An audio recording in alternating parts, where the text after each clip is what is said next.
So, Stefan, how's it going?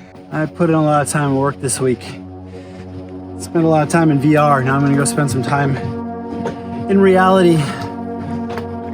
And Laura made me go surfing today because I was being lazy and wanted to take another nap. I think exercise is good for you. So I'm gonna go exercise. I'm gonna go surfing. This is probably the last Verdant ride of the season. I went a solid, 2 weeks without making one of these, right? And I got busy. So I get busy in the fall. So in case it's the last one, I'll go surfing. I noticed you're wearing goggles. Not wearing goggles.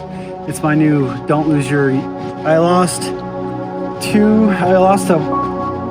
MP3 player and I lost 2 sets of headphones. So now I've got them all glued together with a little floaty. You know, we live and we learn, right? I lost a lot in this lake this year. I lost a phone.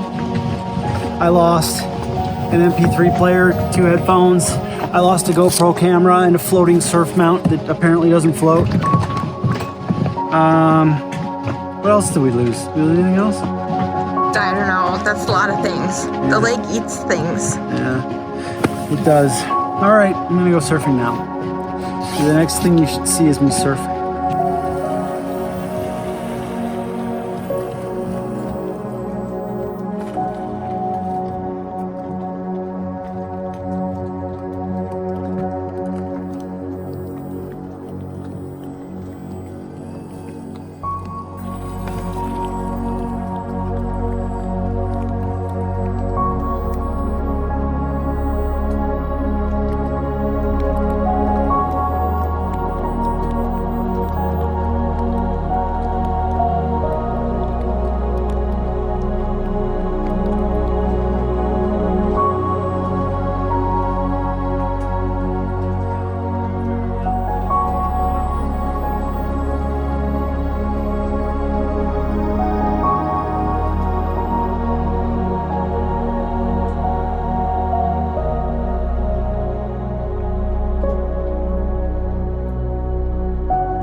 the last Verdant ride of the season of 2021. See you next year.